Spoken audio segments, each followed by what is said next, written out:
dank and shooting dice up in the alley back when niggas had names like Rock, Chin, and Butter. OG gang. Hello, everybody. Thank you so much for joining me.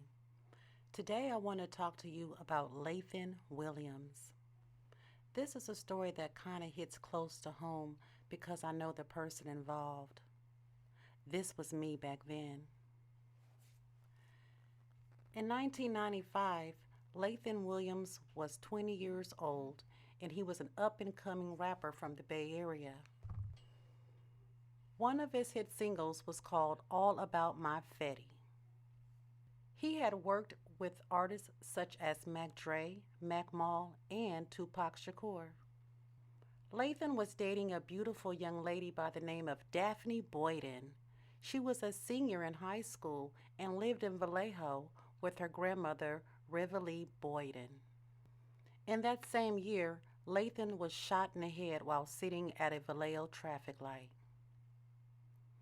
Young Lay was critically injured, however, he survived and went through extensive therapy for brain damage. He had to learn to speak all over again, but he never gave up, and before long, he was back to rapping. On April 22, 1996, Young Lay and Daphne welcomed a beautiful little boy by the name of Lathan Williams. Daphne was home at her grandmother's house on May 17, 1996, just weeks after having the baby. Her grandmother was on her way out the door to go play bingo that afternoon. Two unidentified girls came to the house as Reva was leaving, and they asked to see Daphne. Reva assumed that they knew Daphne and they just wanted to see the brand new baby. She let them in, and then she went on about her business. Approximately a half an hour after Reva left, there was a house fire reported at her home. The fire was put out by the fire department, and Daphne was found shot, and her body was set ablaze. Baby Lathan, his body was not found at the scene. Investigators said that there was no way that Lathan's body could have been consumed by fire because it wasn't extensive enough. Baby Lathan had been kidnapped. This was breaking news all over the Bay Area and beyond. There was a composite sketch of the two girls last seen at Reva's home. Eyewitnesses saw the girls fleeing from the house as it went ablaze, and one of them was carrying a small bundle. They were described as African American females. On November 22, 1996, Unsolved Mysteries interviewed Young Lay and aired the tragic story of Daphne and his 4-week-old son, Lathan. Years went on with no leads.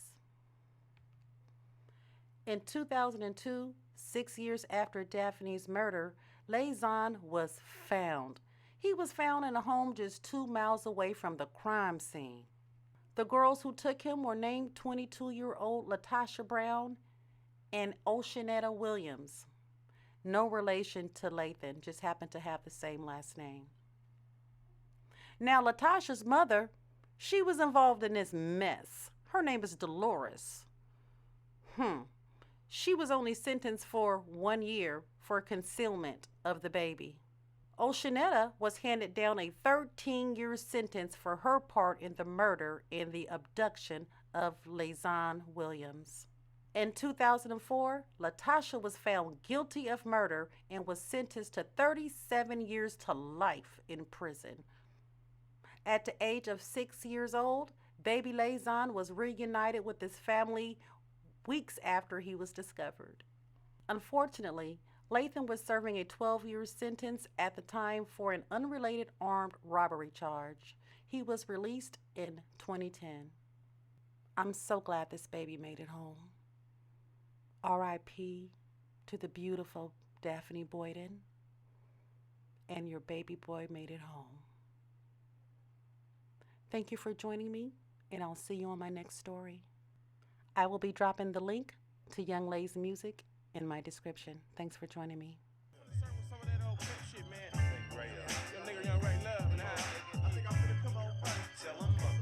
One more time for the streets of Killer Cali. Grew up on the dank and shooting dice up in the alley back when rock, teaching and butter. OG gang from the motherfucking gutter. I guess it was cool when a nigga had no riches, cause niggas didn't PH and run their mouths like bitches. Much love for the hood.